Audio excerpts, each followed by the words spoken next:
This is what 250,000 religious Jews look like in a mosh pit. They've poured into this town in northern Israel, as they do every year, to celebrate the life of Rabbi Shimon Bar Yochai. Over 2,000 years ago, Rabbi Shimon shared with his devoted students the teachings of Kabbalah, the spiritual secrets of the universe. I'm in here, somewhere. I think this is me. Not this guy with the beard, this guy, the American-looking one, moshing with the best of them. So what am I doing here? Worlds away from my family, my friends, my life in New York. As they say in sports, let's go to the videotape. Here I am, Stephen Bram. What can I tell you?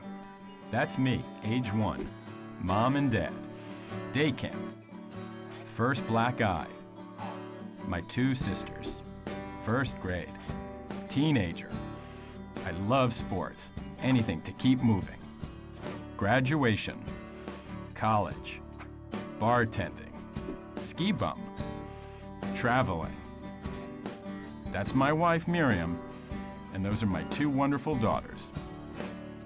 That's me in a nutshell, living my life, going to work, being with my family. So what's missing? You could say my life seems pretty good, yet there's got to be a but. Otherwise, why are you telling me all this?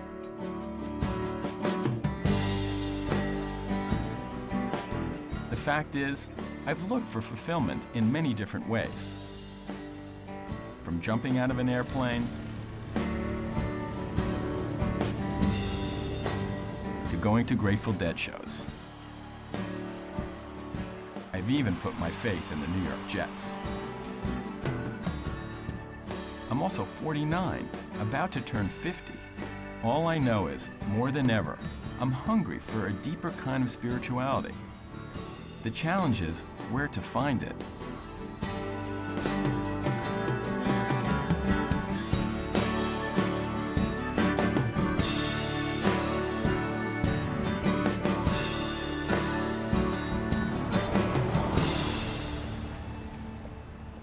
My wife Miriam has been into Buddhism and yoga for over a decade. She loves what it gives her, a greater sense of compassion and mindfulness. Like Miriam, I'm open to more spirituality in my life, but nothing has really nourished my soul the way I had hoped. My unlikely path to Kabbalah began here, of all places, at Madison Square Garden. At a New York Rangers game, I started talking with a friend about what I was missing in my life. He suggested I get in touch with a rabbi he knows, who's part mentor, part life coach, part spiritual advisor. Best of all, he makes house calls.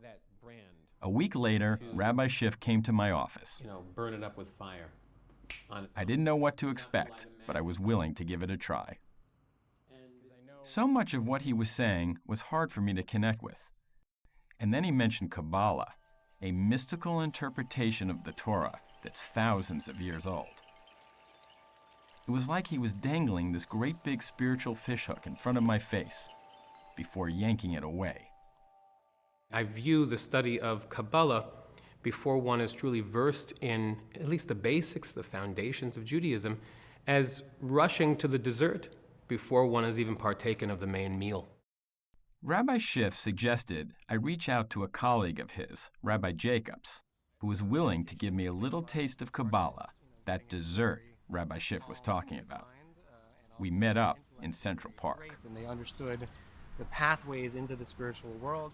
So I've decided to start learning about Kabbalah, and it's blowing my mind. Every time we talk, he says things, and he says, well, that's what Judaism is. And I'm like, how come nobody knows this? I mean, what is Kabbalah? The Kabbalah, I know that the meaning is accepting. Am I right?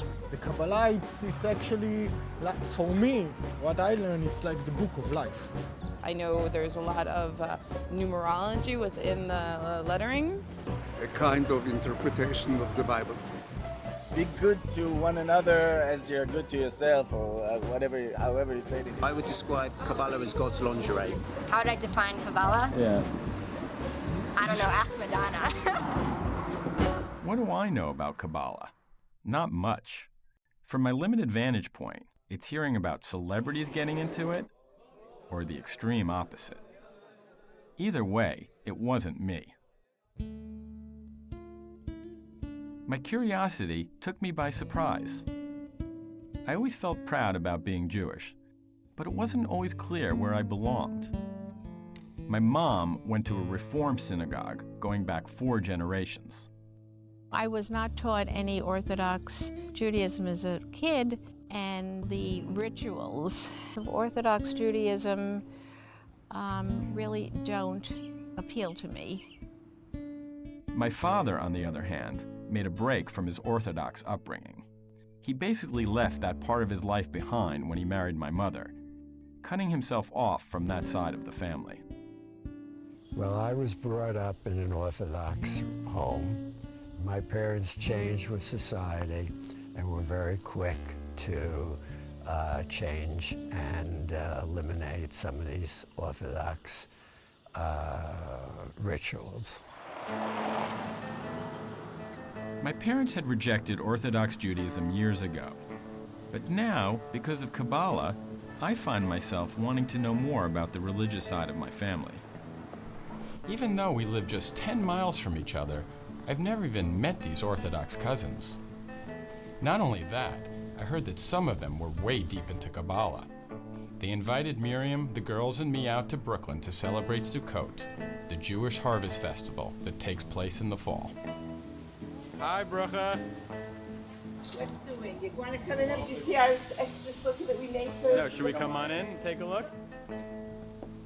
This is a sukkah that we built for today, for our family gathering, so that we could squeeze in 20 people. Coming together with these relatives of mine makes me feel connected, but it also highlights a great divide. As I'm testing the waters of Kabbalah, I'm excited to find out what we share besides our family tree. These oil paintings were painted in 1921. These are our common great-grandparents. David and Hannah Bram, who are Stephen's great-grandparents and my great-grandparents. Chag Sameach, everybody. Happy holiday. For those who don't know, my name is El Chadon. My mommy wants me to talk a little bit. That's my fault. Okay. So, when we're shaking lulav and etrog, we're bringing it all together. And not only that, we're unifying ourselves by being together with other people, because other people bring out aspects of ourselves that we're not aware of even.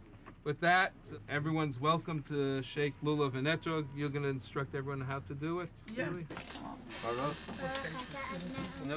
Melech, Haolam, Asher, Kiddushanu, Lefi Mitzvotav, V'Ksivanu, Al, Netilat, Lulav. Check to your right, to your left, forward, upwards, down, and over your shoulder.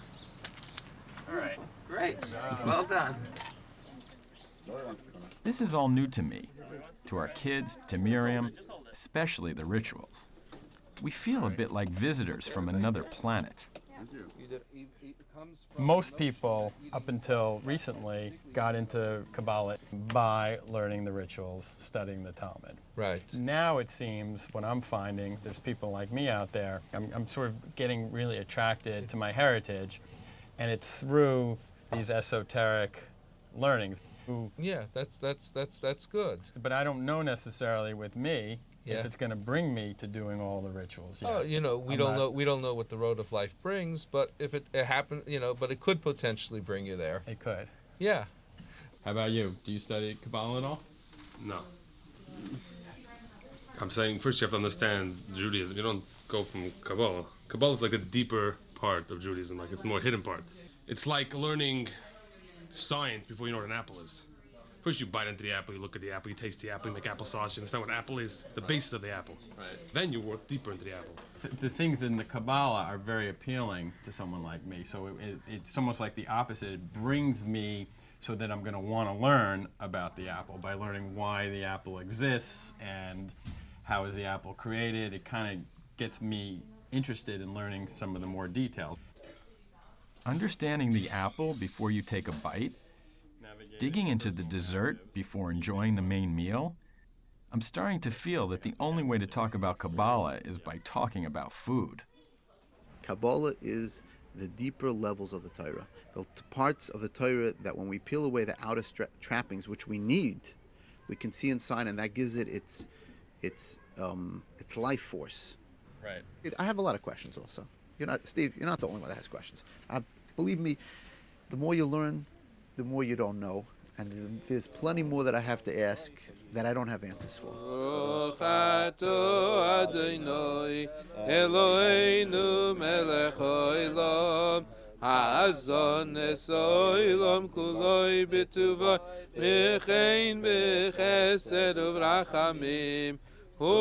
I'm not sure I'm looking for religious observance. I think there are other ways for me to find spirituality. My heritage is I'm a Jew, but I don't connect spiritually so much to the religious aspect.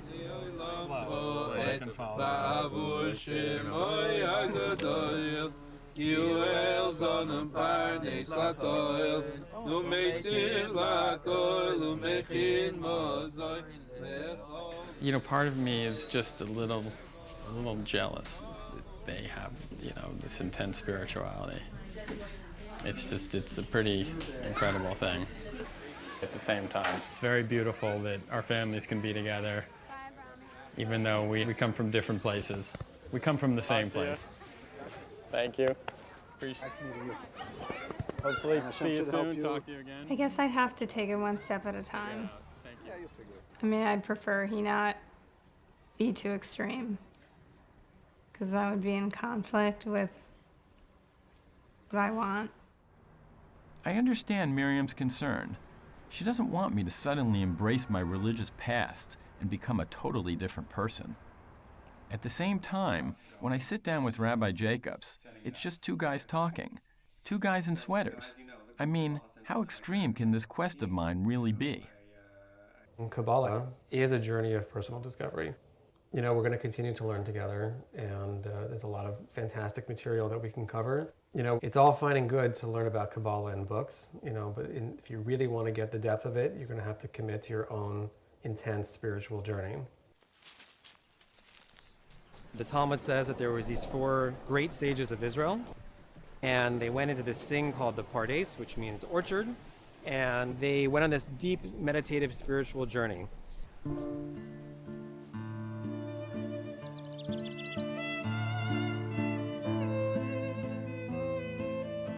The word Pardes in Hebrew means orchard, but it's an acronym for the 4 primary ways that we understand the Torah. So the first one is called Pshat, which means simple. The second one beyond that is called Remez, which means hint.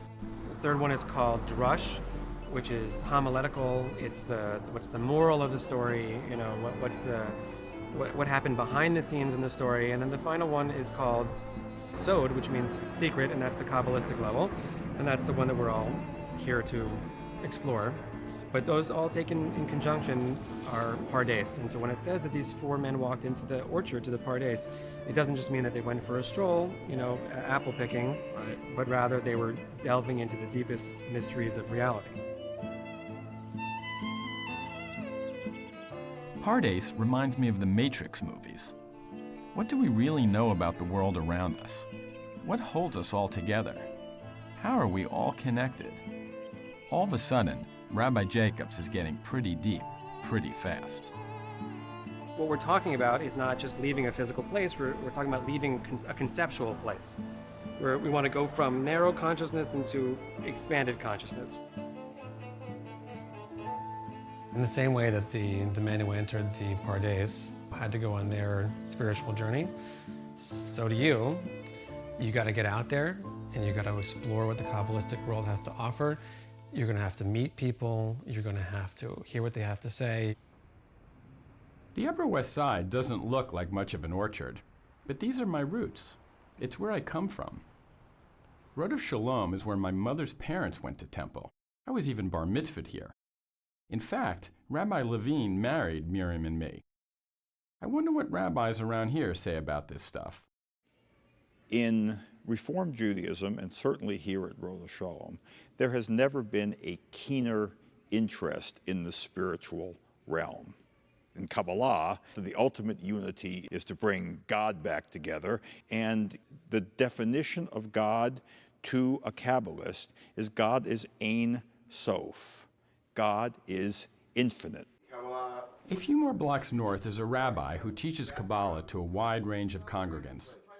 The scene may appear hip, but I've heard the Kabbalah is pretty authentic. At Rambam, we want people to be exposed to Jewish mysticism or Kabbalah. And the word itself, Kabbalah, means to receive wisdom, let's say, would say. But in modern Hebrew, Kabbalah just means a receipt. Like if you went to a restaurant and say, can I have the Kabbalah, can I have, the receipt? It means something that is given over, right? So it is the sum total of all of the Jewish understanding of the universe based on that which is unseen, the invisible, the not visible. And I decry a Kabbalah of answers. I prefer a Kabbalah of questions. Restaurants and receipts? God and infinity? Where is this all going? I think you should really go and check out the big groups that exist in New York City. You're going to have to go to where they are and see how they live. I think you should go see Chabad.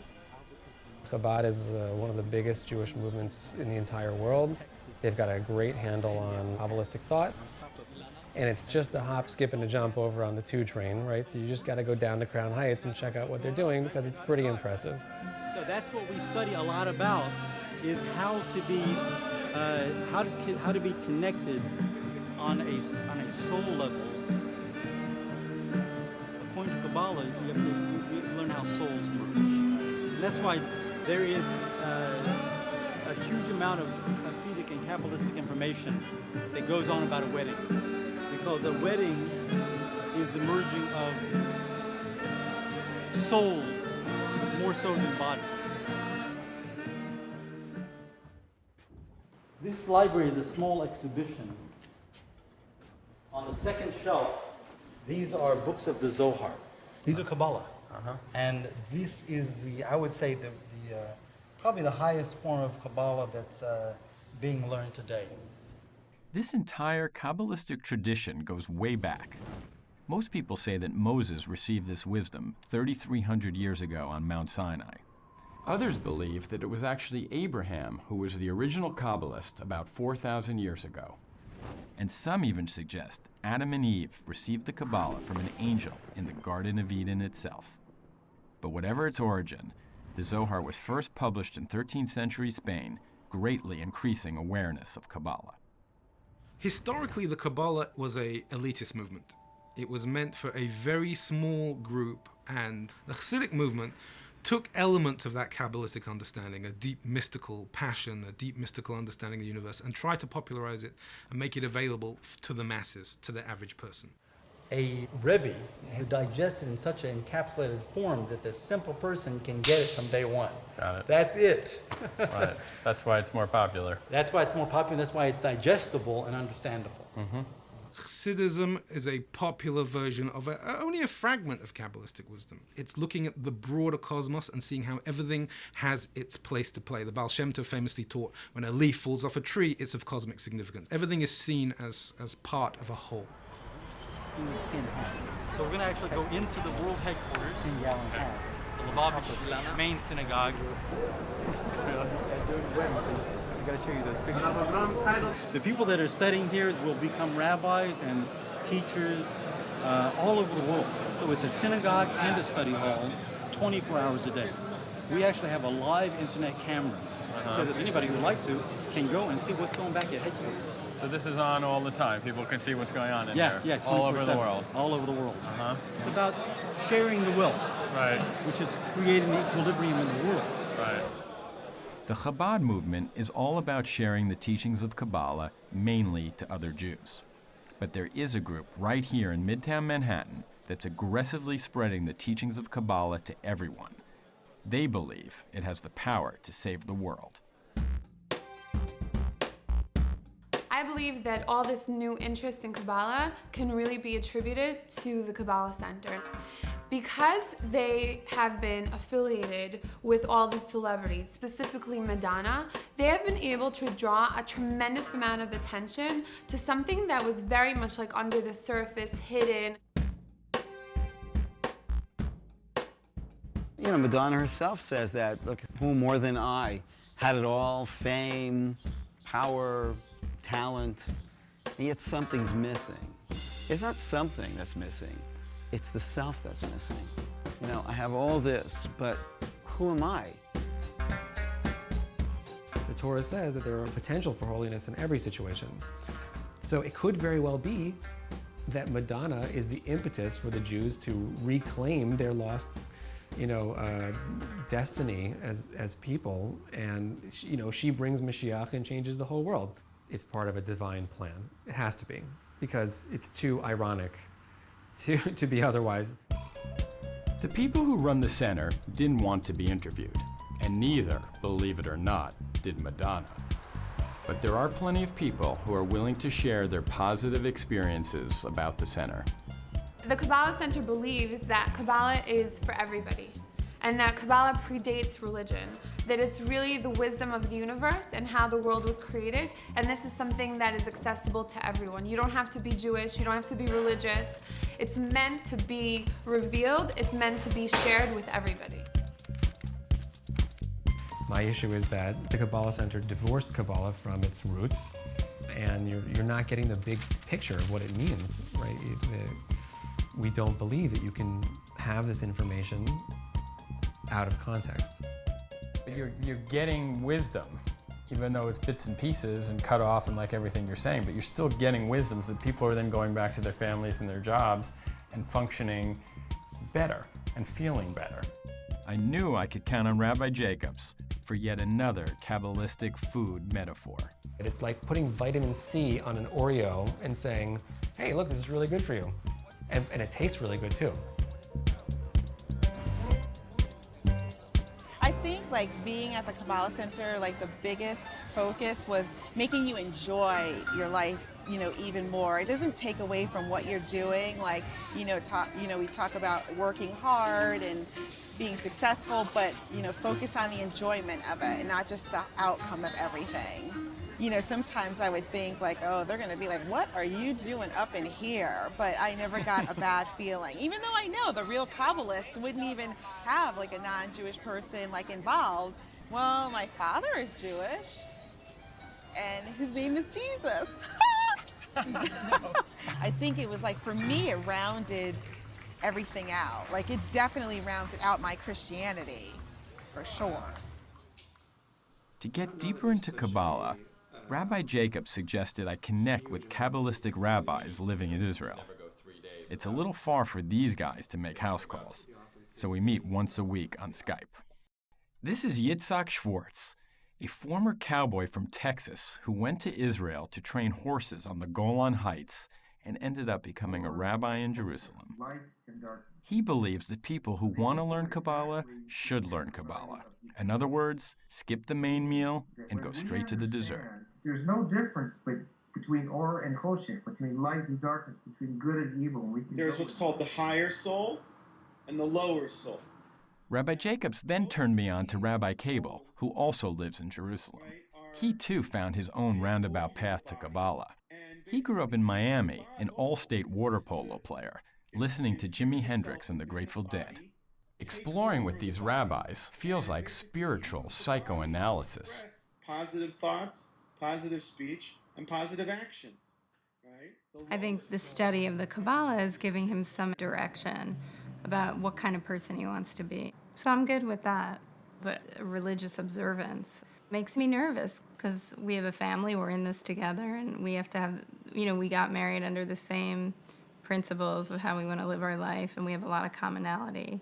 But that was what feels threatening to me, was this idea of, oh my God, is he going to become observant?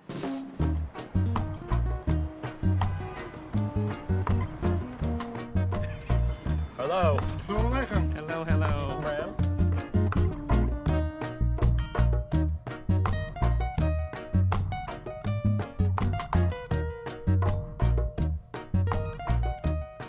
very exciting. So what are you excited about? Well, my first pair of tefillin. It's a momentous moment. Okay.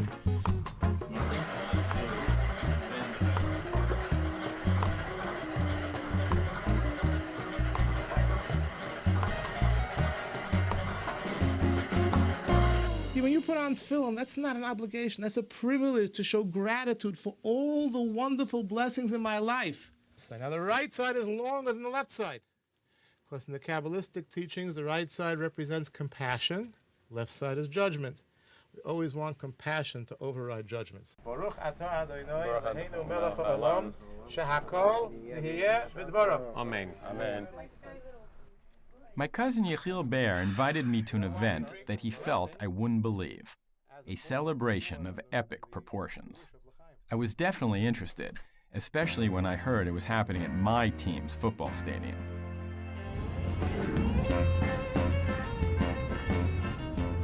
This is no joke. 100,000 Jews. I've been to more Jets games than I'd care to admit, but the crowd never looked like this one.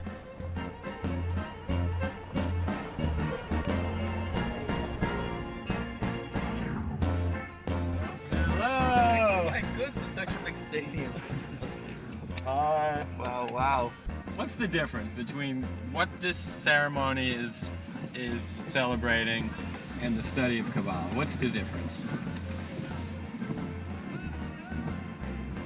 It's kind of a good hard question.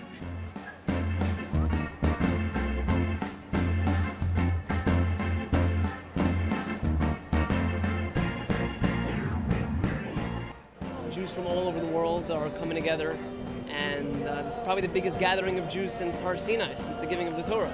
Talmud is really everything. Talmud is law, and that's what I think people think they know about Gemara.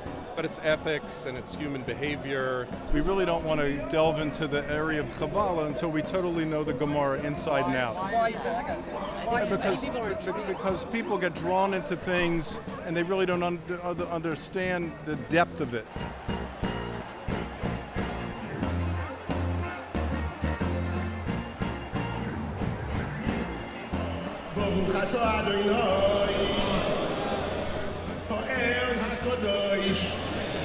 You know, it makes a real impression on me that you have 100,000 people here that all study Talmud before they even think of studying Kabbalah.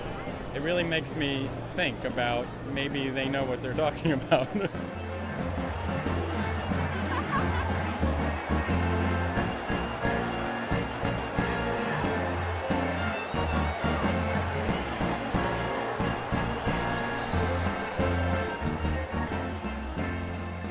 I think I've seen a lot of positive influences so far, but I'm not really interested in becoming observant to find spirituality.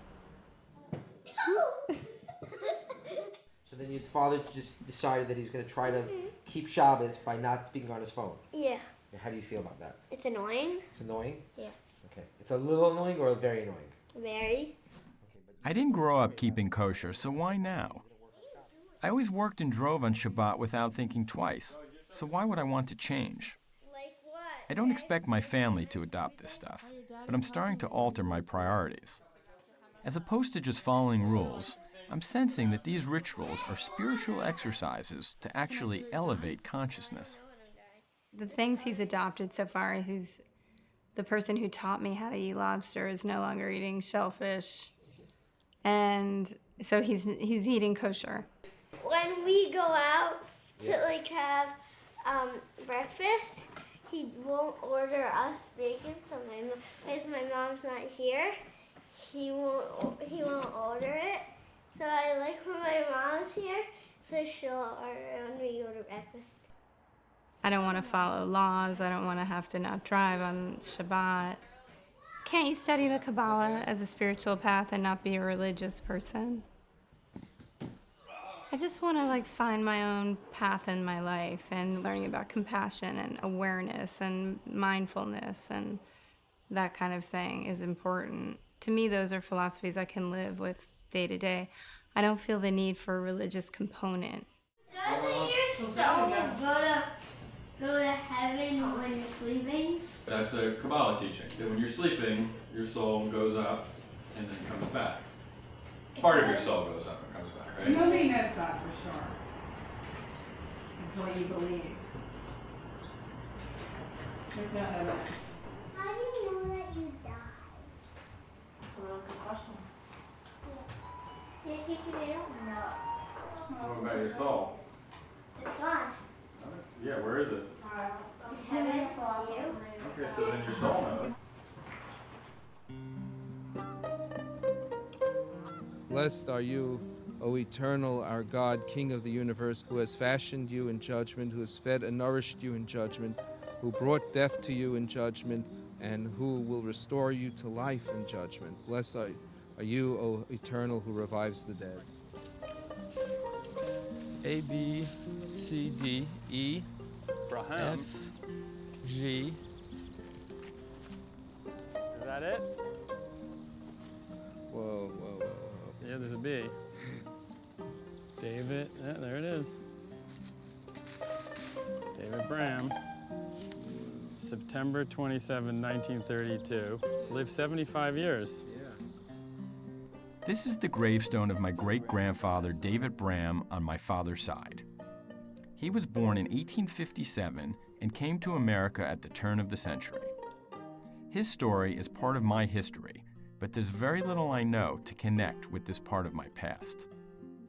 We've been here before because we believe in reincarnation, but we've never been exactly as we are. Wow. So how do you work with that, right? The idea is when somebody dies, he goes into this different dimension, and then he's told what he did not do and why he has to come back. This part of Kabbalah was all new to me. Reincarnation, different dimensions, coming back from the dead.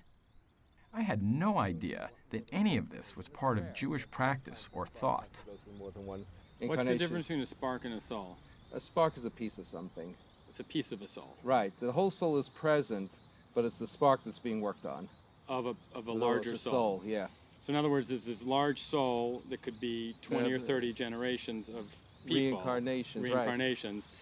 And each person just is working on part. Right. A spark of that soul. Oh, right. And that's their job. Right. It's not that you have no memory. You know very well all your lives, but your conscience does not let you understand or realize what you were before in that life or in the other lives and the other lives. Why? For one very simple reason. Because God wants us to have free choice. I found out that there are Jewish mystics who can literally transport you back in time, revealing moments from your past lives. The door to the subconscious mind, the door to yourself, lies in relaxation. And so what we're going to do is we're going to first do like a few minutes of relaxation. And afterwards, we're going to connect to God, and then we're going to go further, into our work. I can't say for sure what happened to me, but I felt as if I was actually back in time 200 years ago to a place in Eastern Europe that was completely foreign and yet weirdly familiar at the same time. I felt I was being chased by an angry mob before finding safety by a beautiful stream.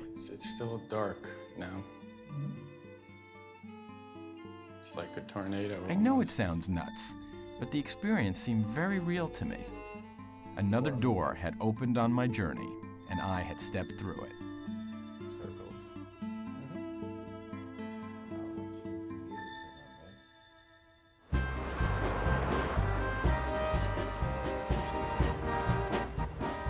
My religious cousins invited my family out to Brooklyn to celebrate Purim.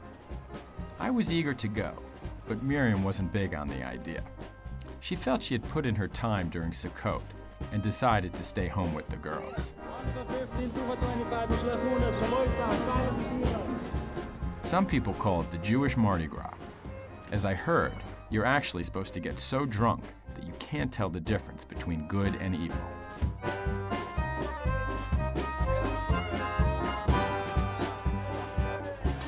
My cousin took me to see the Skolyer Rebbe, the the latest in a long line of Hasidic spiritual leaders from a small town in the Ukraine.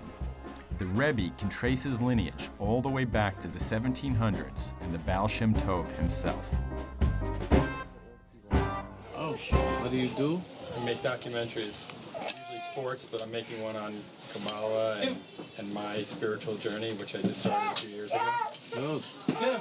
But the main thing is the journey should end in actuality, not in theorism. How my spirit, how should that change? The actions make the spirituality. That's the difficulty, because you try to find the spirituality without the actuality. Putting on the tefillin will tell you what it has to say. Not you tell the tefillin what to say. The tefillin will tell you what to say. Nase v'nishma. First we do, and then we listen. Right. L'chaim, l'chaim. The Irish is a helfen. L'zan an ehrliche Yid. And the Rebbeinu Shalom zovun the asach nachas. And you should be just not a Yid for yourself, not a Yid for those around you. That was good. What's up? Yeah, we like that. Scary, no? Powerful. I mean, you know, you want to live sleeping or you want to live, right? Wake up. Okay.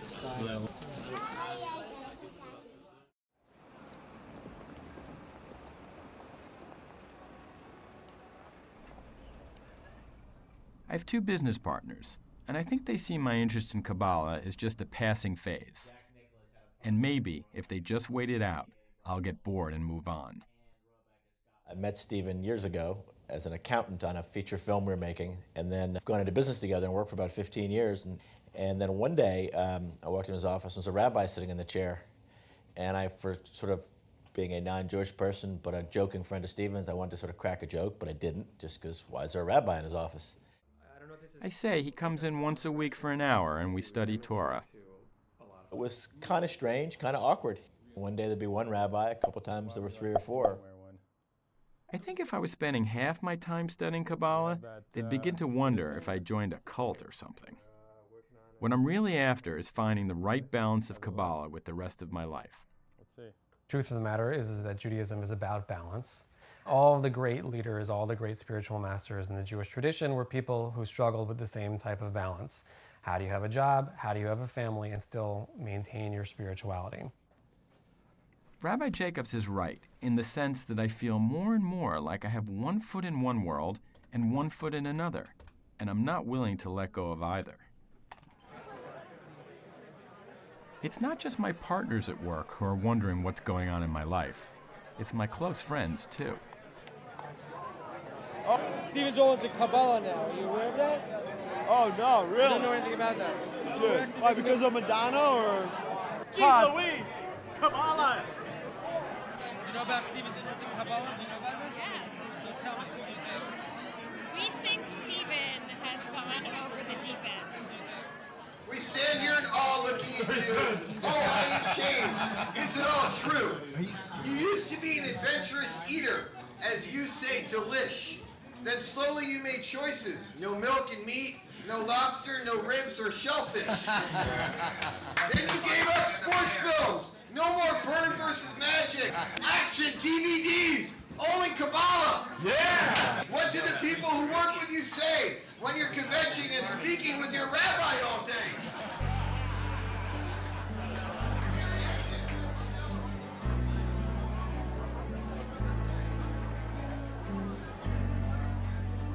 We're agnostic type of Jews, and all of a sudden there's this resurgence of religion, all the stuff, and Kabbalah, Chabad, and Aish, whatever, and you know what? It's all a bunch of bullshit. Let's move to the positive. We all have tragedy, we all have joy, that's part of life. See, the whole point of Kabbalah teaches you whatever comes your way, there's a reason for it. You got to figure out the reason. I know, just make it happen. Make it happen. I feel like I have to explain myself to other people more than ever before. But it's kind of impossible to convey the intensity of what Kabbalah is. The only way to know it is to get in it. In this quest that he's pursuing, it's not like the answers are immediate. He realized that's a long-term process, but through that process, he's getting rewards just through the process itself. What it all comes down to is, how do you find meaning in the things that you do? How do you balance a normal life with a deeper spiritual commitment?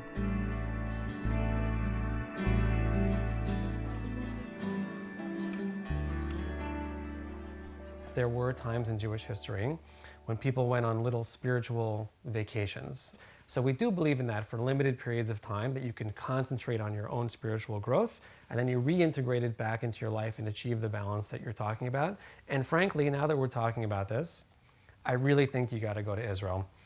I really think you got to go see what it's like over there, and it's going to take your Kabbalistic study, the stuff that we've been talking about, and it's going to bring it to a whole new level. I've taken plenty of vacations in my life, but I've never taken a spiritual vacation. In fact, I've barely been away from my family since the kids were born.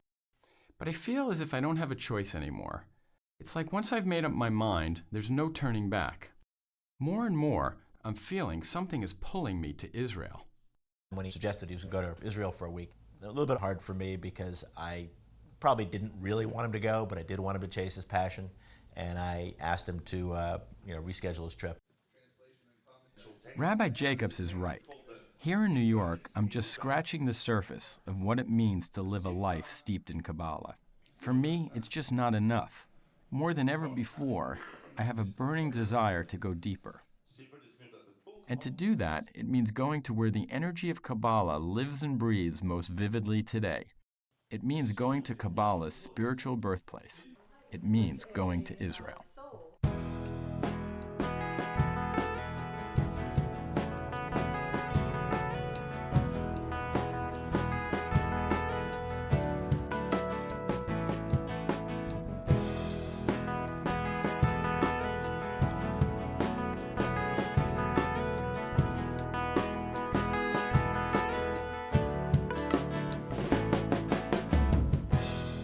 I keep thinking what my Kabbalah teachers have taught me. To truly live Kabbalah, you need to be outside time and space. In a lot of ways, that's what Israel is like. You're surrounded by thousands of years of history all the time. Rabbi Jacob sent me to Israel with a list of a whole bunch of spiritual guides.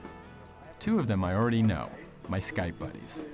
Rabbi Cable, the former deadhead from Florida, and Rabbi Schwartz, the Texas cowboy turned Kabbalist.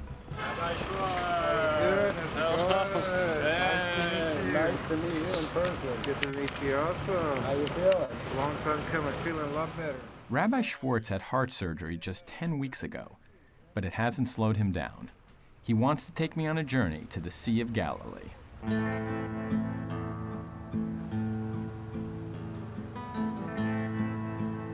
Water is an element that has the power of purifying because it takes you to a place of interconnection.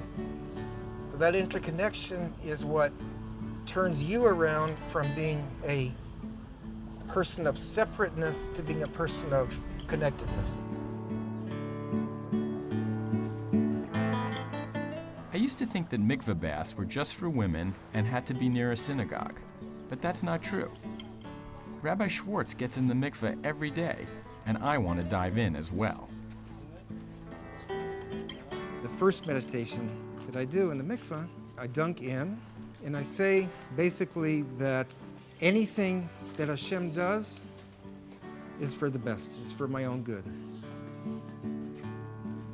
When I dunk in the water, the first thing I bring to mind is something that is apparently hard for me in my life, painful, disconcerting.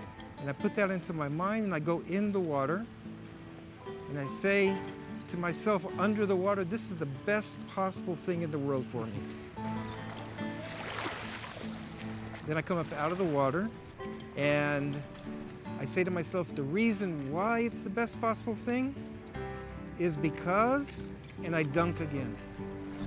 And an answer comes. An answer would be something like, because it makes me a more compassionate person.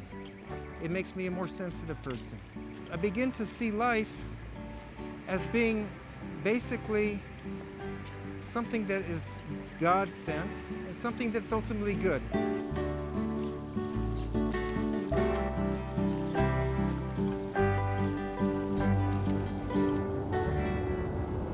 Hi, Casey. How are you? I'm in Israel. Hi, Zoe. Oh, nice. Oh, tonight's Halloween. Have a good time. Don't eat too much candy, okay?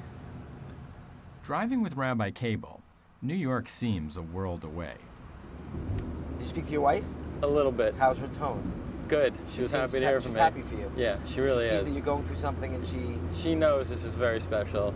You know, she loves the spiritual part and loves that I'm connecting to, you know, to God and to creation.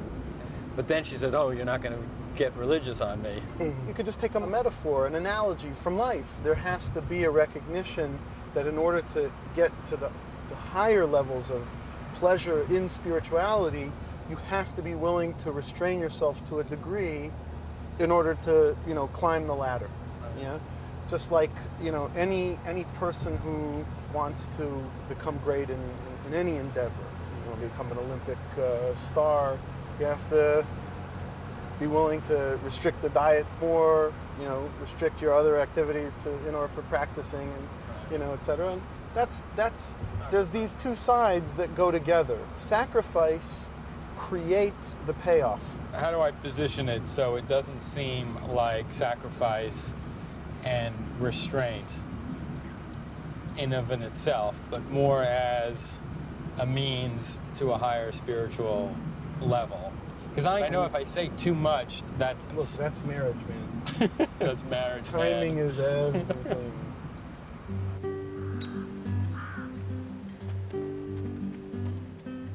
Rabbi Cable is taking me to a waterfall to show me you can learn about Kabbalah anywhere. As soon as I get there, surrounded by all this beauty, I'm transported to an experience I had years ago when I was deep in my expanding consciousness phase. I think Rabbi Cable, who went to lots of Grateful Dead shows when he was younger, will understand. I always think of water and waterfalls very psychedelic. Yeah. Have you ever had a psychedelic experience? I've had, not at a waterfall, but I had my first psychedelic experience at a waterfall. I was hiking with a friend of mine, and I, you know, took a hallucinogenic, and we ended up like halfway through the day, got to a waterfall, and I just sat and stared, and I understood universal oneness. The only difference, as far as I can tell, is that what's happening with those types of things is it's an override of your actual involvement in the process.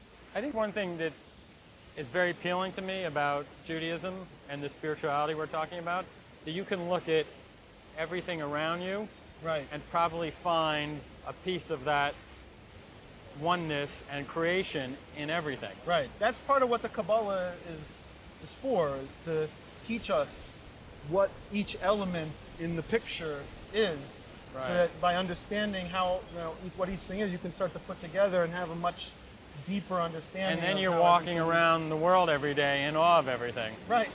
And then to Imagine. take that awe and to not just remain on an intellectual level and actually infuse it into our dealings with others, that's the point.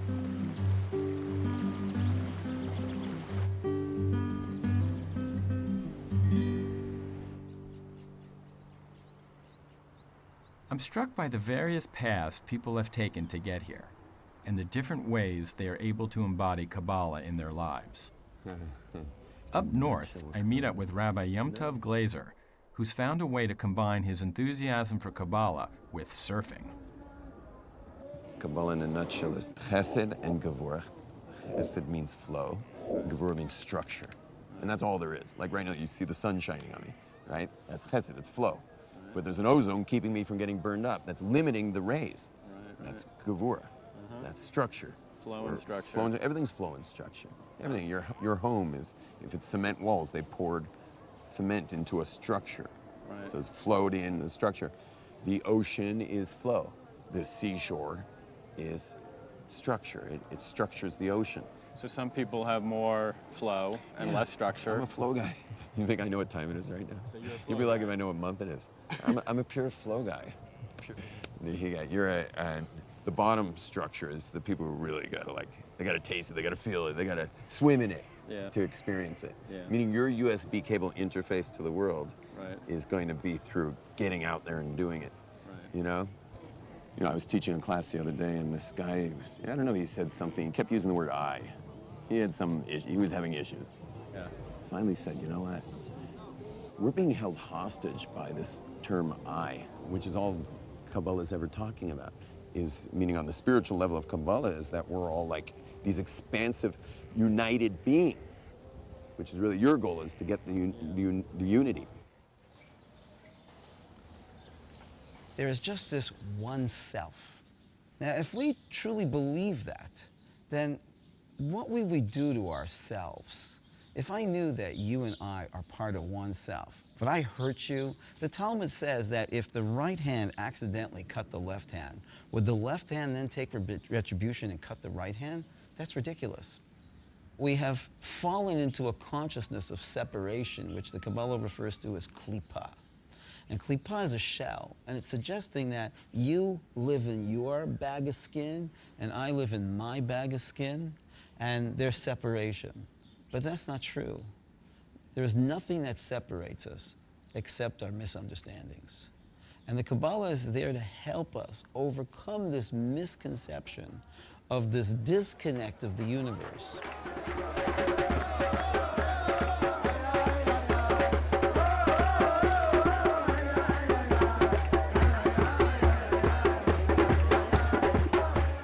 The Kabbalah is teaching you, right? But the teaching is to direct you to a knowledge that's inside of yourself. We are limbs of that one self, like my fingers are limbs of this hand. And we can live a lifestyle that communicates and successfully affirms that truth. Then we got the key to everything. So the question Living a Kabbalistic lifestyle is more than just a passing fad in Israel. People are applying these ideas to their daily lives, not only as individuals, but as communities.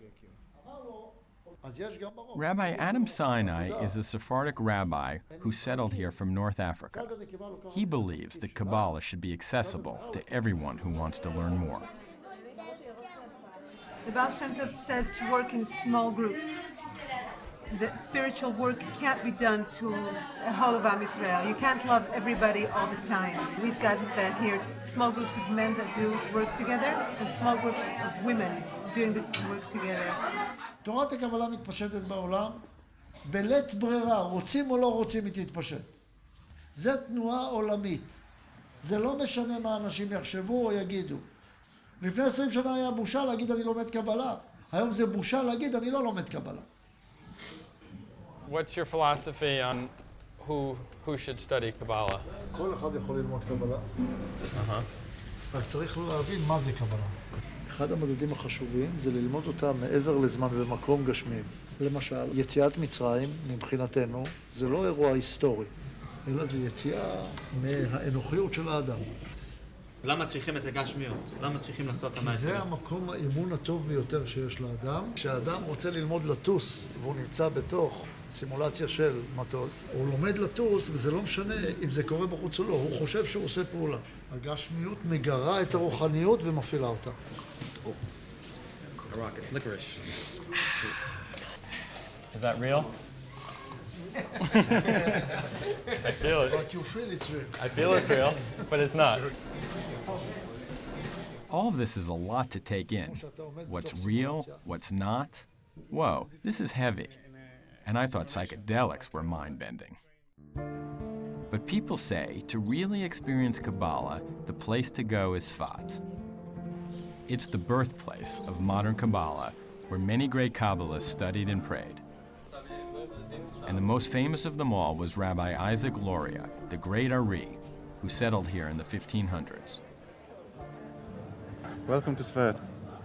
We're going to the mikvah Ari, to the ritual bath of Rabbi Yitzhak Luria.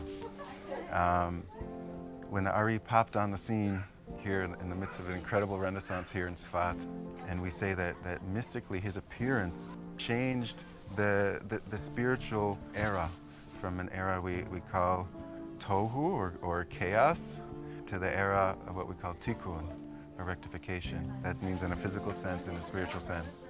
For the last 450 years, the Kabbalah is the study of the writings of the Ari and his students.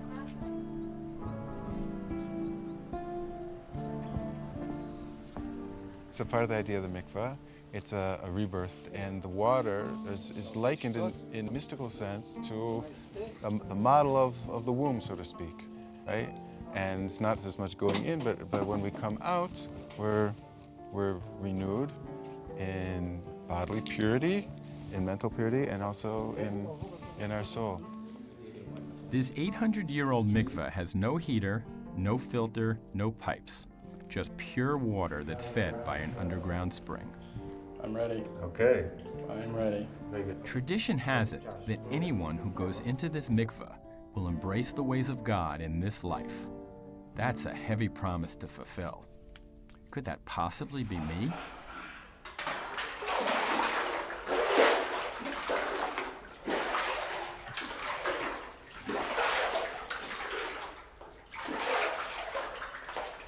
Fantastic. Good stuff. Whew. My heart's racing. You know, it just, I didn't even feel temperature. I just felt energy. I didn't feel temperature, I felt energy. I wanted to stay in. And I felt like in the space completely. And the water almost didn't feel like water. It almost felt like a mystical element. I don't even know how to describe it. I gotta let it soak in a little bit. But it felt like something was seeping into me.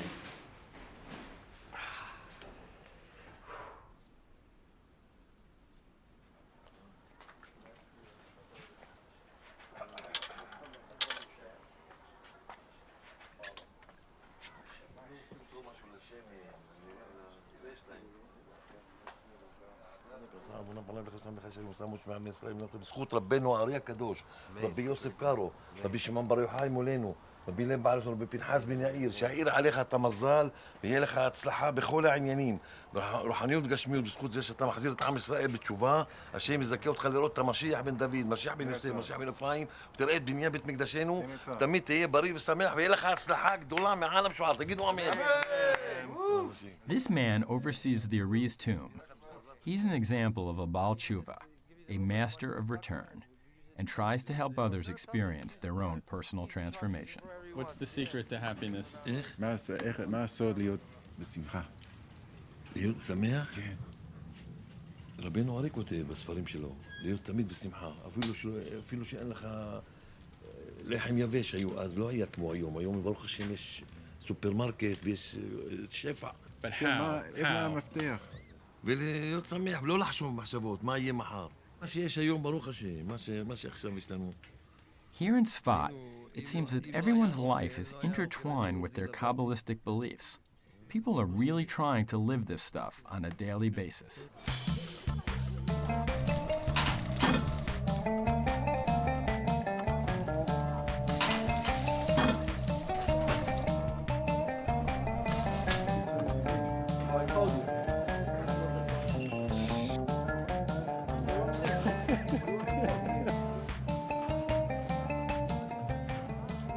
Where are you from? I'm from New York City. What are you doing here? We're making a film About what? about Kabbalah. Kabbalah. Yeah. So what do you know about Kabbalah? The more I'm learning, the more I realize how little I know. Exactly. Western world philosophy by itself caused lots of problems. Water contamination, air pollution, global warming, atomic bomb, anxiety, workaholic, and so on. Yeah. Eastern world philosophy by itself also no good. Why? Nothing gets done. Lots of poverty, lots of low life, lots of misery. Only few people can be at the state of the Dalai Lama. All the rest suffering underneath the ground. The merger of both of them is good. This is what Kabbalah is all about. Between to do and to be. Body and spirit. That's why the land of Israel sits exactly between east and west.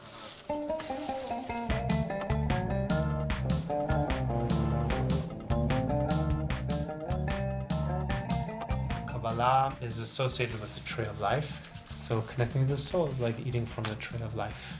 And the Kabbalah teaches us how to make a stronger connection with the soul.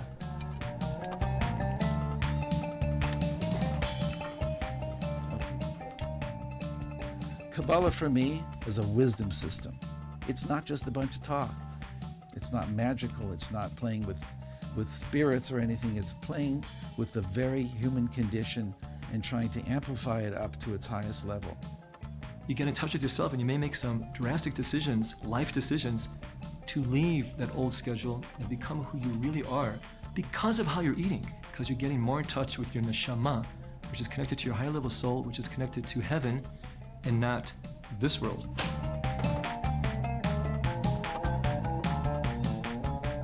In Kabbalah, we're taught that all the universe is created with the building blocks of the Hebrew letters. You're embodying that, Aleph. You're taking on the shape that was a creative shape. It holds the creative energy of the universe.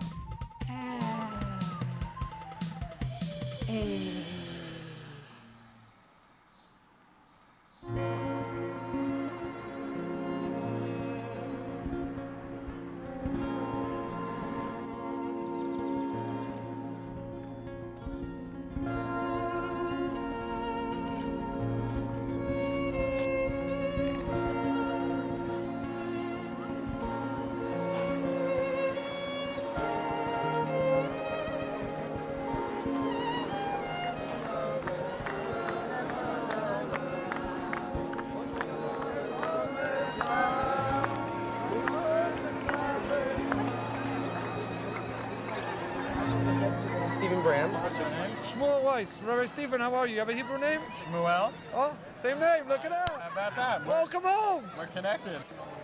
According to the Kabbalah, Yes. one of the ideas of Talit is to show that God is surrounding us from all four corners. Four corners of what? Yes, four corners of the earth. So, But there are no corners of the earth. I'm saying, so it's expression. The idea is that from all sides, God is encompassing us. Right. So we take the talis and we encompass ourselves with the talis.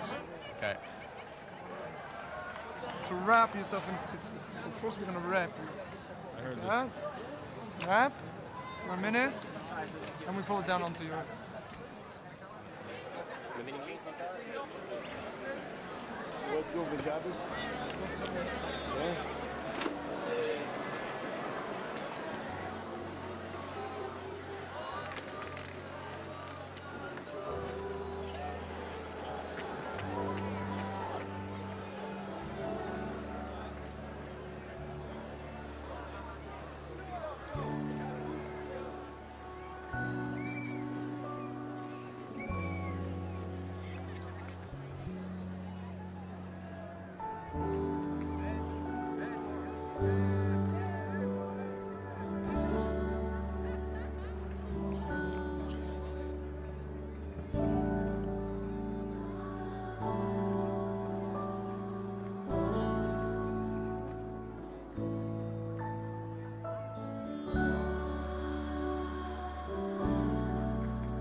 Oh, man.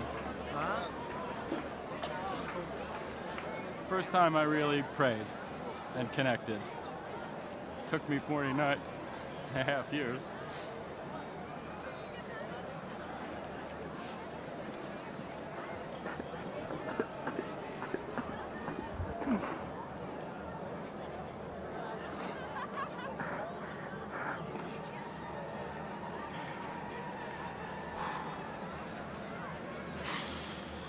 The stone that's there was in your heart.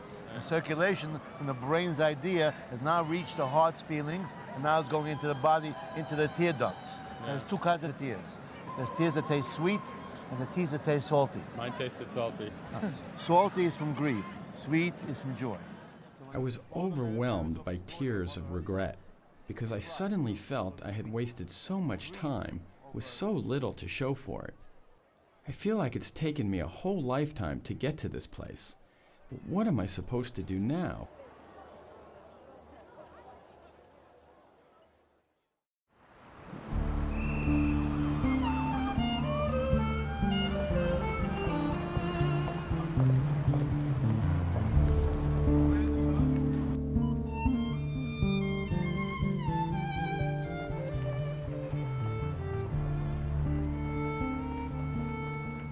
So, Rabbi, this is what I'm telling you. You know, New York is so different than where we were in Israel, and it's such a struggle here to find peace of mind.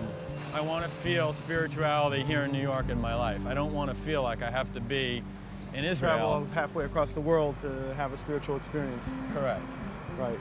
Okay, well, you know, Torah is instructions for living, you know.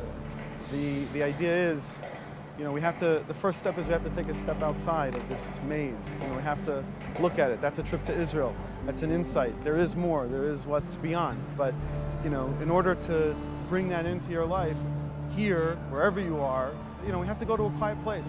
You know, just lower the volume and take a look at this, at your life in this place. And, you know, we can talk about how the Torah and the mitzvahs are a strategy, so to speak, for how to build spirituality into your life wherever you go. Yeah, people work hard as they can. They're trying to support their families. You know, people in there aren't thinking about how do I elevate my soul and how do I connect to God. You know, they're thinking about what they got to do right then and right in front of their face. Yeah, and I respect that. You know, every human being faces that. But the formula is, if I go into those same processes in business, but I'm doing it with the consciousness that there's greater forces at work here, right? And ultimately all those forces trace back to the one who is the source of all of existence.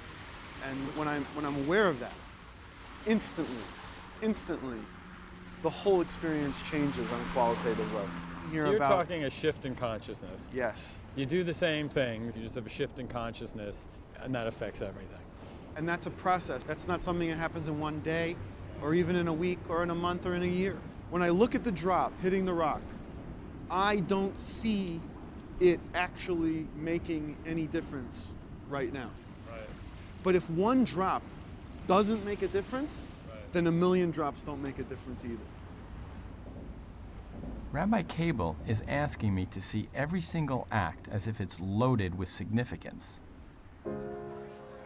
But how can Kabbalah help make sense of events that are so inexplicable, so random, so cruel, they defy meaning?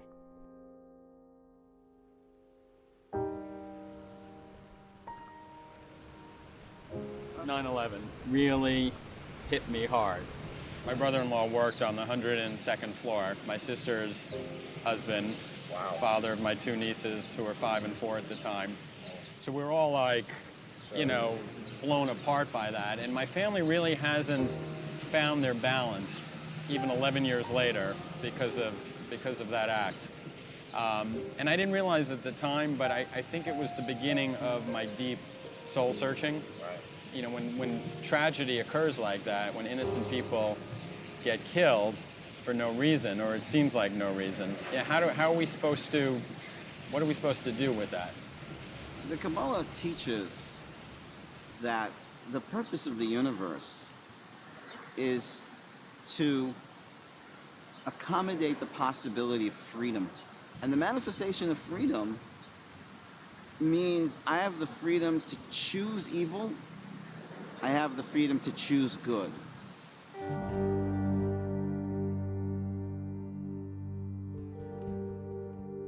This generation is talked about in the Kabbalah from thousands of years ago. It's talked about as the time of the double darkness.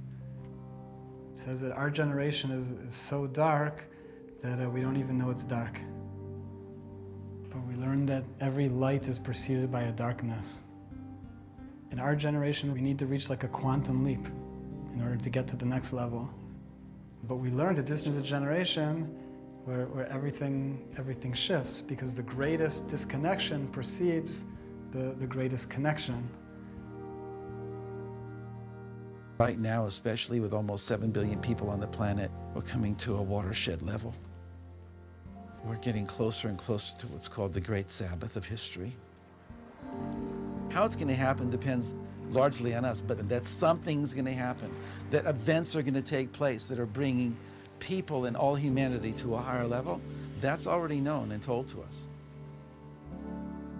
Kabbalah for me is how to see the world in its larger context, what we know about the past, prophetic stuff, the bigger picture. We are souls, and that we've been here before, and that we've all come back this time to fix whatever we've done individually, and also to participate in the collective tikkun, the collective rectification. We're all part of this amazing thing, which is an awakening of consciousness. Isaiah said that the world will be filled with the consciousness of God as the waters fill the sea. It doesn't have to be Jews, it's every human being.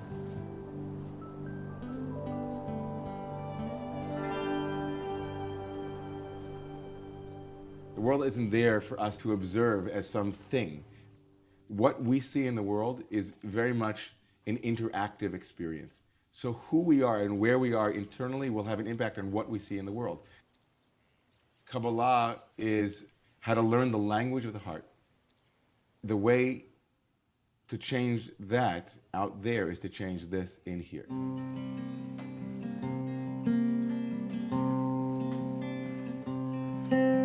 השם שפתיי תפתח, השם שפתיי תפתח, השם שפתיי תפתח, ופי יגיד תהילתך. Stephen just said he really wanted me to just do a consultation with Rabbi Schwartz. He was just telling me that he worked with him and he's like a life coach, so that kind of appealed to me, and I figured I would give it a try. And I was for some reason, unlike other things, I was open enough to do a consultation with him, and I liked him right away. I'm very practical, so I like to talk about philosophy and what I want out of my life and the kind of person I want to be. And so when he talked to me about being, working with me as a life coach personally, I figured the Kabbalistic input would be very personal. Moving things by, being the right type of person, saying the right types of things, feeling the right type of things. And he uses a lot of his philosophies from the Kabbalah in guiding people, like who are you and what do you want to be? Who do you want to be and what kind of life do you want to live? And what is that? How do you get there?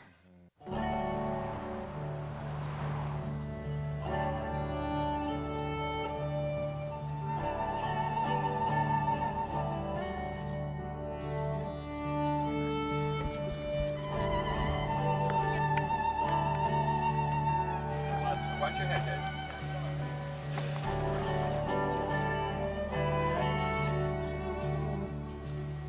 This has been a great family vacation where I've put a lot of what I've learned together.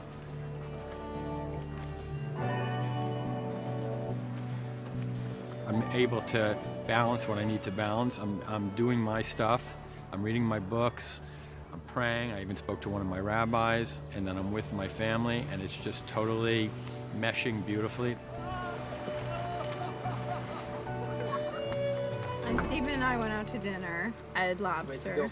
Oh, wow. How was that? Delicious. Succulent. How was Stephen's attitude? Yeah, he didn't mind. He enjoyed watching me eat it. He did? Right? Sure. No? Yeah, I did. He was still trying to train me how to eat it, because he knows how to eat it. I know, I was saying, just take the tail and come on, pull it out.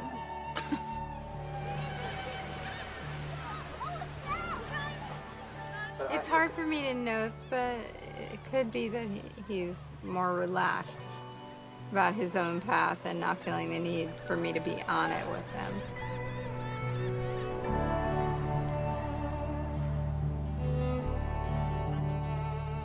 I think Stephen and I oftentimes learn the same philosophies from different texts and different people.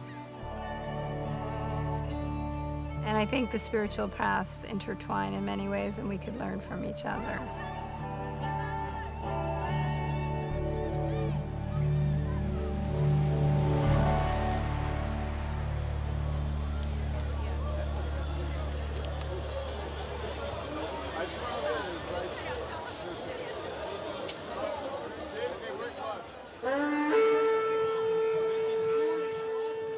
As I discover ways to integrate this wisdom into my life, it's mind-blowing how Kabbalah goes beyond notions of time and space.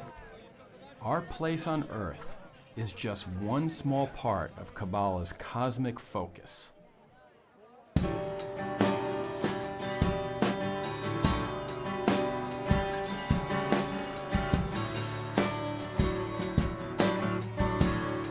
What do you know about Kabbalah?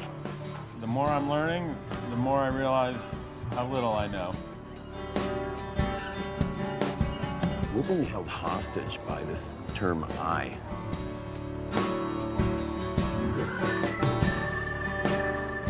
We are limbs of that one self, like my fingers are limbs of this hand.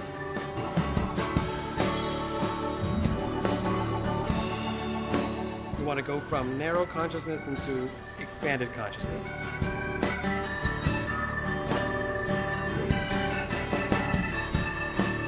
But if one drop doesn't make a difference, then a million drops don't make a difference either.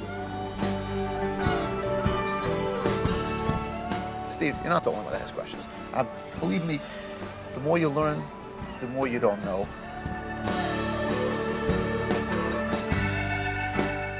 Do you think if more people knew about the Kabbalah, the world would be a better place? Of course. So how do we make that happen? Talk about it, make a movie out of it, yes.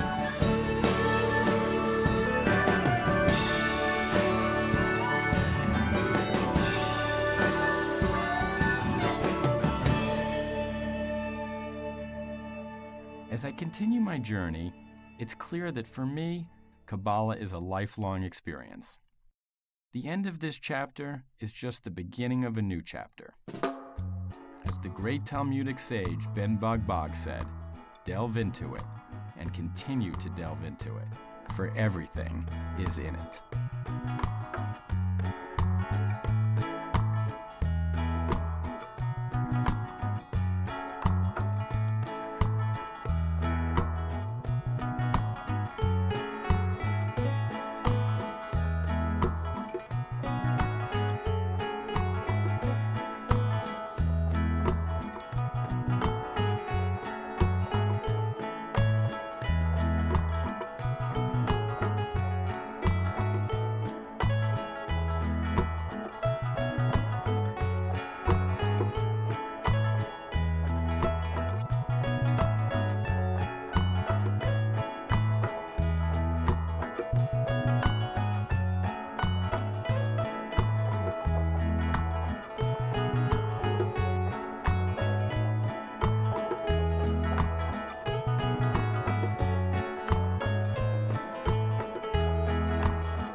If we imagine all of humanity as a body, so there's those that are part of the heart organ and those that are part of the liver organ and the pancreas organ. I mean, it could be, 500,000 people or whatever, but there's different parts. If the Creator created everything, You know, ein od milvado, there's none else besides him, so everything is part of his system. The first fundamental sentence of Kabbalah is, "Hear, O Israel, the Lord our God is one." Why did that become pivotal? Because it's telling you that there's a oneness in the world, and that oneness in the world manifests a unity. Well, you want to talk about Kabbalah predating something? What about physics? Everything physical in the world is made from the energy of creation. All of science holds back. This is the only physical creation. Torah's been saying that for 2,000 years, 3,000 years. Everything is the manifestation of this burst of energy. So we have this phenomenal understanding that there's a oneness in the world spiritually, and there's a oneness in the world physically. We're getting to the point where through the internet and through progress, we've all become completely interconnected. Now that we're all completely interconnected, we have to add that other element on top of it. Otherwise, we're just going to kill each other.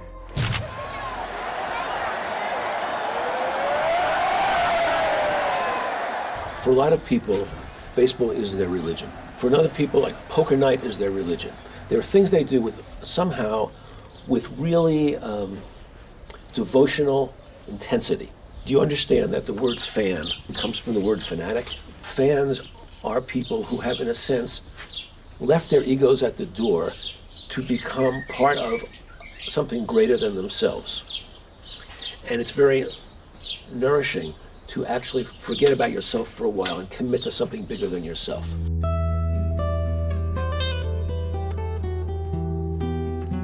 In Kabbalah, we learn that we were all part of one thing, which was Adam. And then after the fall of Adam, we all fell apart into different pieces. And that's how everyone has their own soul. We all came from one root soul, and now we're branches of that soul. Adam lost touch with the divine. Adam had a sense of oneness, and Adam lost that oneness. Now, this isn't something that just happened once to Adam, or to Adam and Eve. This is something every human being experiences. So you could say that the primal sin, it's not really a sin, it's the primal act of knowing, is knowing that I am. Now, there's a beauty to that. There's a discovery to that, but there's a price we pay for that, which is that we're now separate from the one. We're separate from that oneness. The human mind is designed to process fragmentation. If there's no fragmentation, then there cannot be any finiteness either. So where's there room for anything finite ultimately? So finiteness must be a limitation of perception. Right. Because ultimately, if the eyes were given permission to see, it would not see the physical at all. So the challenge is to find some way to rediscover that oneness, not by reverting to infantile mentality, but somehow through developing a spiritual discipline, a spiritual path to recover that oneness, at least to glimpse the oneness. I think that's what mysticism is. That's what Kabbalah is. If the whole world's going to be, in the end, about whether we're connected in this big I, and it's going to be a life of giving and service that I'm about, Yeah. or is this going to be about serving the small I? Right. And selfishness and taking, that since I realize there's this like greater thing coming, I want to already start making some kind of shifts in my life to align with that and be connected with that.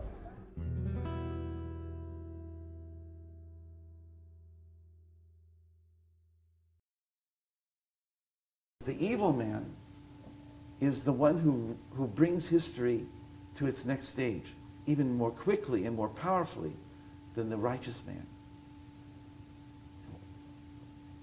The nature of God is only to do good. Right. So if you see something that's not good, it means that you're misinterpreting what's happening. Right. But as far as you're concerned, with your short-sightedness, you see the thing for what it is. Okay, so just to take this point to the ultimate extreme, Yeah. the Holocaust. Yeah. So what you're saying is ultimately the Holocaust was good. It needed to happen for some reason. Not only for that, but all the events within the Holocaust and the individuals and the experiences that they went through. And the result afterwards of the effects on mankind and everything else was all part of the cosmic process of God continuing rectifying the world to make it a place to reveal his presence in a positive way. It was a horrendous thing, and there's no explanation for the suffering. Right.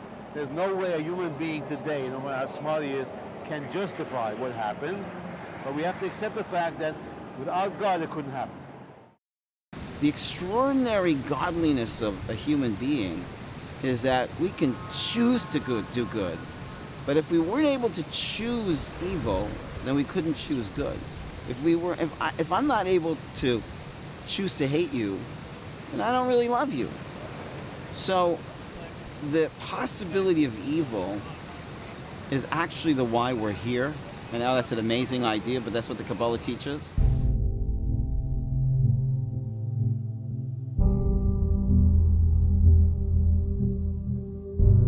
This generation is talked about in the Kabbalah from thousands of years ago, 2,000 years ago in the Zohar. And it's talked about as the time of the double darkness. It says that our generation is so dark that we don't even know it's dark. The Kabbalists say that the 7 days of creation correlate to all of history. Our sages teach that the redemption is like a woman giving birth. And the closer she gets to the birth, the more painful the contractions. Reality is sweating. You know, dreams mystically are like sweating of the consciousness. And when you sweat, when you go into a sauna, it tastes very salty. All the dirt comes out. So the world looks as if it's in really bad shape, but it's cleaning its act up on the inside.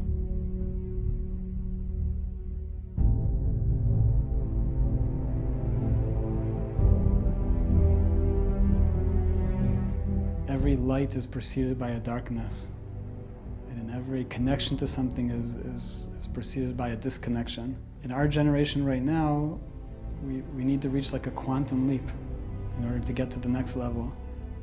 And so maybe before we reach the quantum leap, we have to become like completely disconnected so that we can reach like super connection. Where are we going to end up if we play this movie out without adding another element or strengthening, if we don't all take care of each other? And it sounds completely absurd, and I sound like a total idiot by saying that we're going to live like a family. I completely understand that, and I'm not exactly sure how it's going to look or work out. But just take the opposite, like just play out our world now. האם האנושות עוד לא התייאשה מהתקווה שמשהו ישתנה? והתשובה היא לא, כלום לא ישתנה. היחיד שצריך להשתנות הוא האדם. ואז אם האדם משתנה, הוא משנה כבר את טבעו, הוא משנה את האופן שבו הוא מתייחס לזולת, ובהתאם לזה הוא גם מתחיל לשנות את תפיסת המציאות שלו, אז הוא מתחיל לגלות את הבורא כטוב ומיטיב. Haman has his place, and perhaps the Haman in me, or the negative force in me, I now want to come and take everything in me and bring it to God. And the force that can help me do that most is the force that seemingly was against God.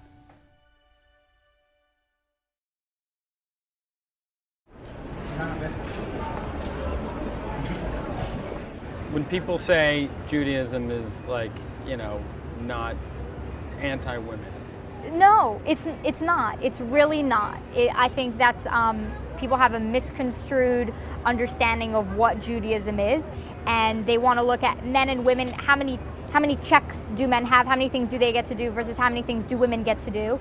Oh, women get to do less, so that means we must be subservient and we must be secondary. So you don't think women are secondary in Judaism? No. What do you think they are? Women are just as important as men in Judaism. Women have an equally as important role, happens to be different.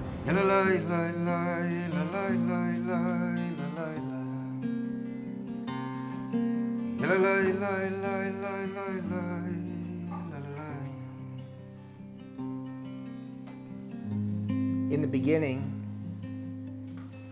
God created man and woman as one being. Two parts of one being. And then God separated them. And they, in their separation, are seeking constantly to reunite with each other in order to be one again? The Kabbalah describes that the one self, God, has two aspects, the masculine and the feminine. The feminine aspect of God is what the Kabbalah most addresses, the divine presence. And it's the feminine side of God, which is the side of God that's described as receptive. So what actually our tradition teaches is that the teachings, women have a more intuitive knowledge of the truth of oneness more than men. For instance, the Torah teaches that a man has a command to get married. A woman does not have a command to get married. The reason is because she naturally wants to. She doesn't need someone to tell her what to do. Right. That's why women don't have as many commandments, not because she is less than man. She doesn't need to be told to do these things because she has a much more natural understanding of wanting to do these things. So the female energy is one which is a lot more receptive and attuned to the truth than male energy. There is a certain concept that men need to be kept in line, men need to be in parts of a community in order to continue going. That's the reason why the rabbis institute men needing to show up for lineup 3 times a day. A woman is the Jew. The man practices Judaism. That's the reason why a child is Jewish when their mother is Jewish and not when the father is Jewish. Because being cannot be transmitted by someone just doing. That's why the reason, for example, Shabbos we don't put on tefillin. Because you don't need a sign on Shabbos. Shabbos is it. Putting on a sign is in order to remind you of something. Women don't need any signs in order to remind them who they are.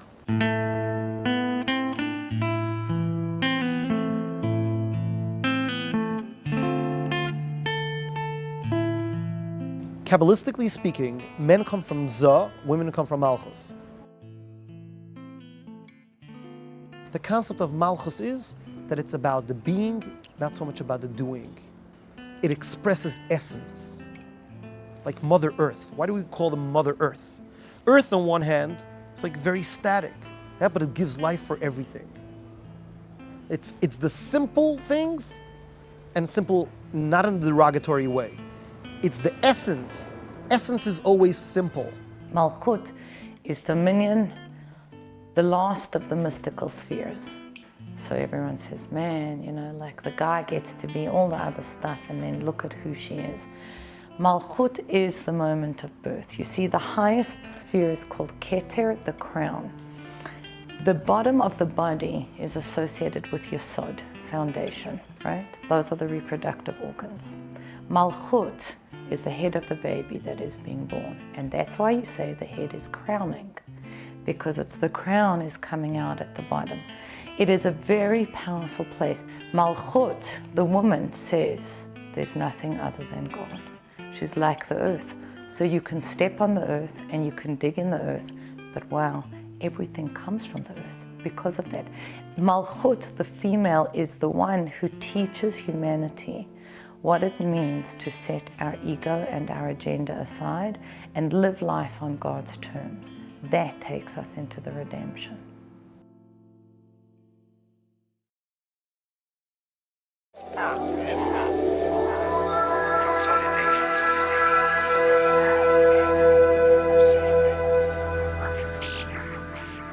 Kabbalah brings insights into the information that's brought in the Torah, and the Torah brings insights into how the world developed physically, and science deals with exactly the question. What science deals with is trying to look at the world, see patterns that arise, and they call them laws of nature or just phenomena that occur.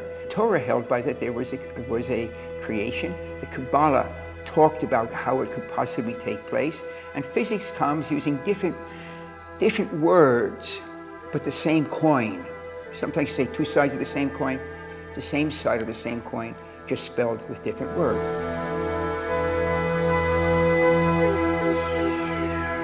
The origin of the universe is a burst of light.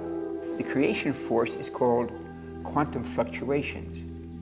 Quantum fluctuations predate the universe. Now, fundamental, you can call it Kabbalah, Torah, however, we have this statement that God created the universe, which means that God predates, is outside of time in this aspect. The opening sentence of the Bible. Quantum physics, or physics says, you don't need God, all you need is a quantum fluctuation. Well, wait a minute. That means quantum fluctuations predate the universe. That means quantum fluctuations predate our understanding of time. That means they are timeless. This is a statement that within the laws of physics is a force that can produce something from nothing. Gosh, that's interesting. I now have something that is timeless, that is not physical, and can produce a universe. That's science. That's quite an interesting description, because I remember the Kabbalah always told me that God was timeless, not physical, and can produce a universe. And even atheists say, well, if you want to call it God, call it God.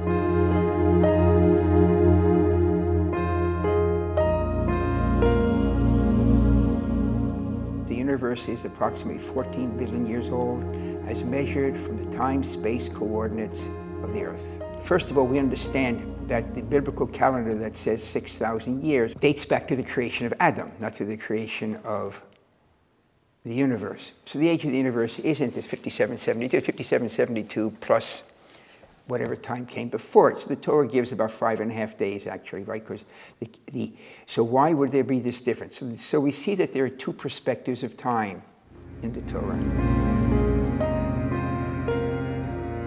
The perception of time compresses one-on-one with the contraction of the universe. And that contraction of the universe is 900 billion. It's simply an astronomy number. What doesn't turn out is that when you compress 14 billion years by 900 billion, and you have 14 years divided by 900, which comes out to be 15 thousandths of a year, which comes out to be 5.5 days, which is exactly when the calendar splits, because the calendar changes its perception of time with the creation of the first being on earth with a human soul, not the first hominid, but the first being on earth with a human soul, and the neshama, Adam. Before that, they were Homo sapiens sapiens, but they didn't have the soul of humanity. You look out the window and you see how the world is working. It's a one-on-one match with the biblical picture of the world. The Torah has a fixed understanding provided use ancient commentary, and the position of science has moved closer and closer to the unchanging picture of the Torah, provided we understand both the science and understand the Torah in depth. A superficial reading of either leads to conflict. A deeper reading of either leads to confluence. And the Kabbalah has been fundamental in this.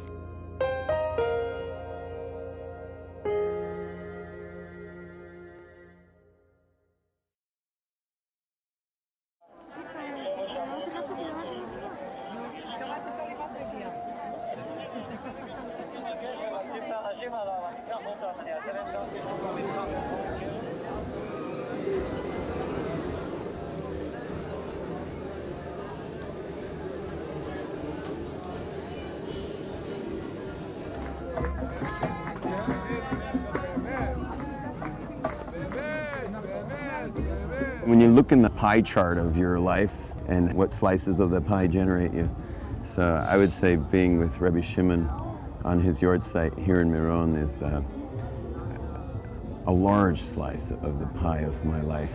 I'm a very klali soul. Klali means kind of an overarching type person who connects with everybody, and that's what this day is all about, is everyone connecting no matter what your worldview is, and you know, we're just all partying together.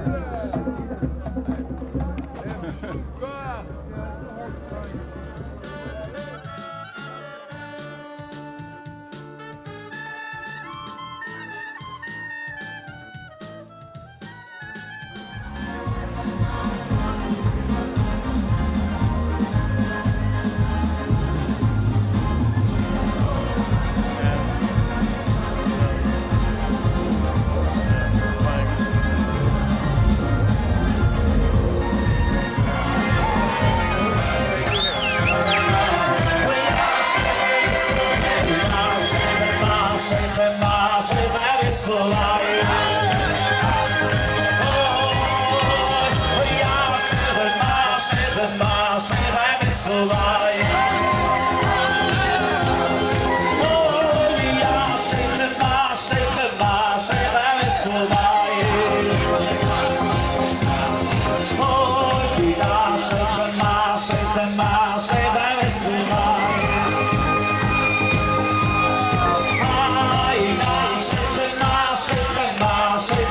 It's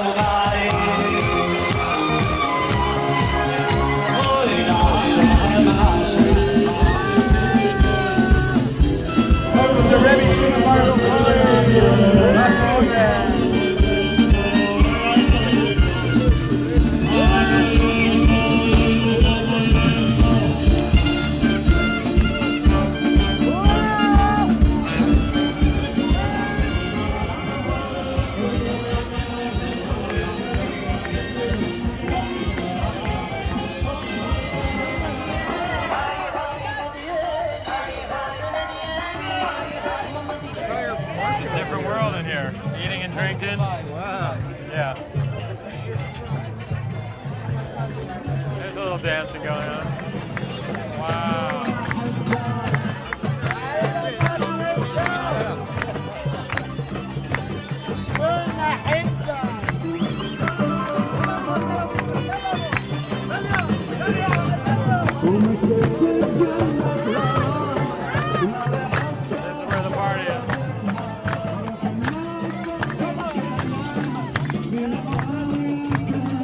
We believe in Rabbi Shimon Bar Yochai, and we like Rabbi Shimon. We love Rabbi Shimon. Why? 4 children. I have 4 children. Yeah. Rabbi Shimon bring me 4 children.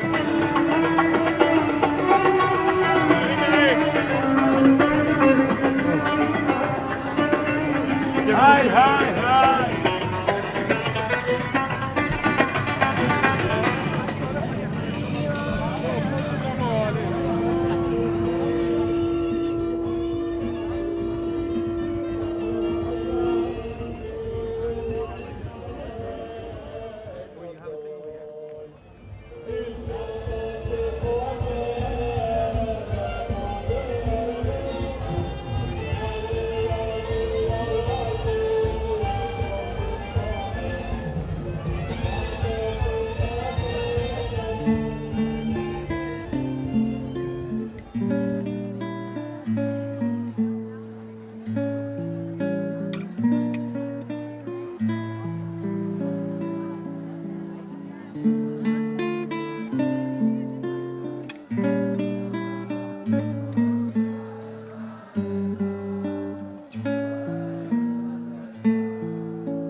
We all know a little recipe. How to feel that love, how to bring that love into our life. How to be in love with life. There's a million Hollywood movies that talk about falling in love with women and men and people and sons and daughters. But how about falling in love with life? Wouldn't you like to fall in love with life? I would. So we're going to do a little meditation that'll help us fall in love with life.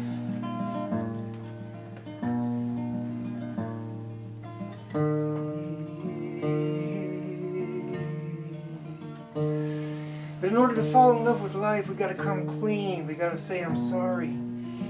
I'm sorry, Hashem. I'm sorry for things that I did that are causing me not to love life, that are causing me to not be able to see clearly, not be able to see with the kind of eyes that allow me to love, that allow me to see that everything that you do is good, everything you do is wonderful, everything you do is fantastic, everything you do is love.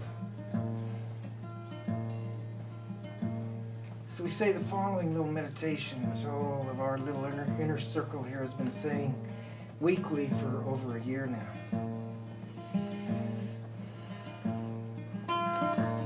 I'm sorry.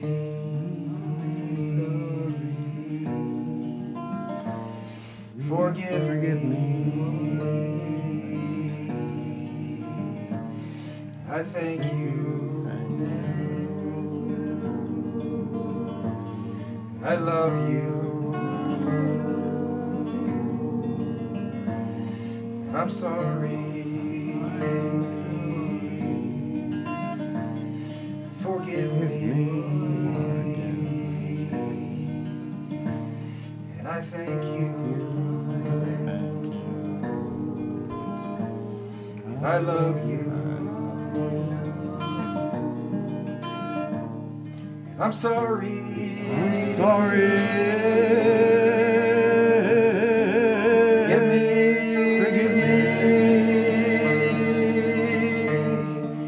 Thank you.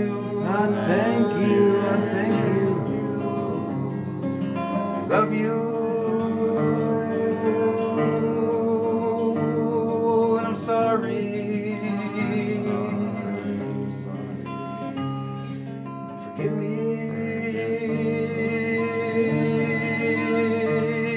I thank you. Thank you. I love you.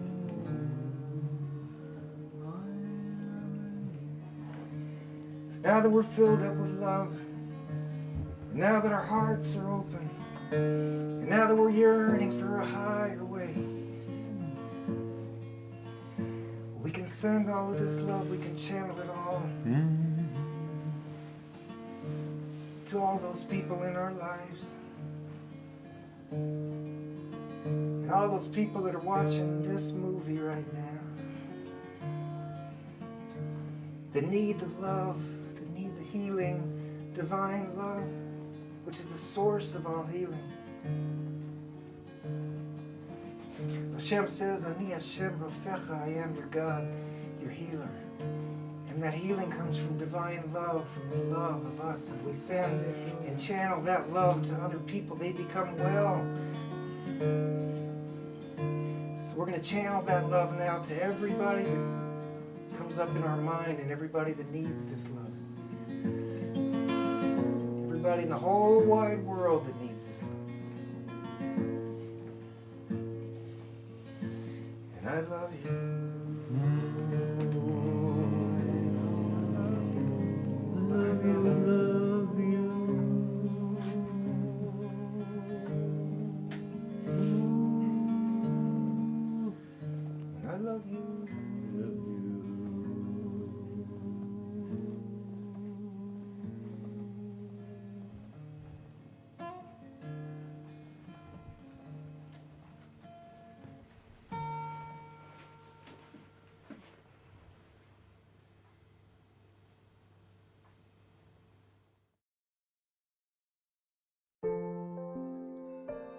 When we first heard about this competition, we had no idea what a sukkah is. We didn't know what a sukkah was. I didn't know what a sukkah was. I had no idea what a sukkah was. The sukkah, it's supposed to symbolize the temporary dwellings that the Israelites dwelled in when they were leaving Egypt. More than that, a structure that's supposed to make you confront the things that you have are not permanent and the ways in which you yourself are not permanent. The sukkah is a strange kind of fabrication, and most of them are pretty boring. And the idea of rethinking what a sukkah could be seems something to be really fun to be part of. The sukkah itself commemorates the 40 years of wandering during Exodus, and we said, well, perfect, this makes a perfect match between contemporary wandering and temporary homelessness and historical biblical ideas. The roofing material was really taken as a given. We decided, instead of there being a lot of the sticks, there's just one giant log. As I'm sure you all know, in Leviticus 23:42, I believe, we are commanded, you will dwell in booths for 7 days. Not since the collective who came together to write the Bible have so many people talked about sukkahs probably as we are about to do today. The public would think we're looking at it formally. We're looking at these objects and we like one and we don't like one.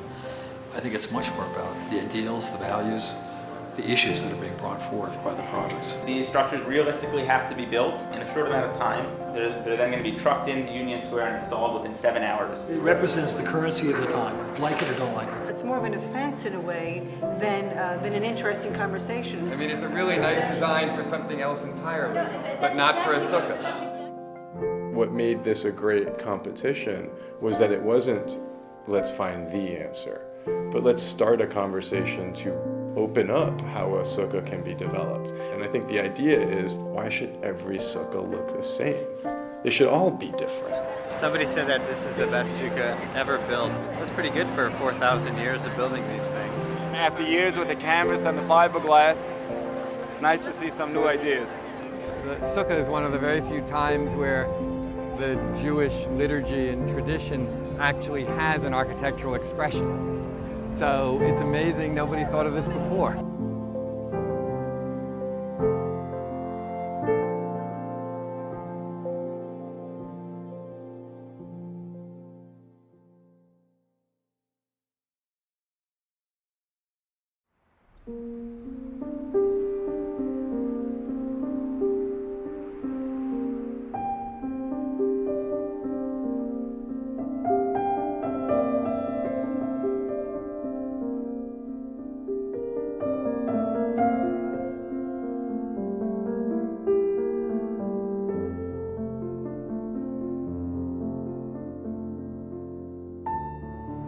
We take hundreds of photographs, probably thousands of photographs. All you got is a view. When you're there, you have a feeling, and that is something that you remember for the rest of your life.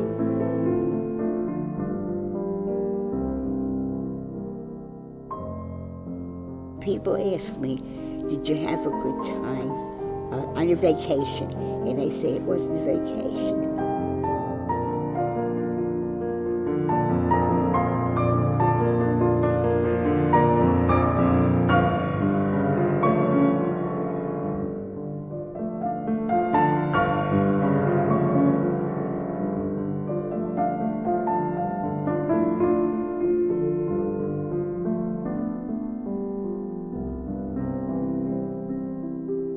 Better take it all in. Who knows when we're coming back again?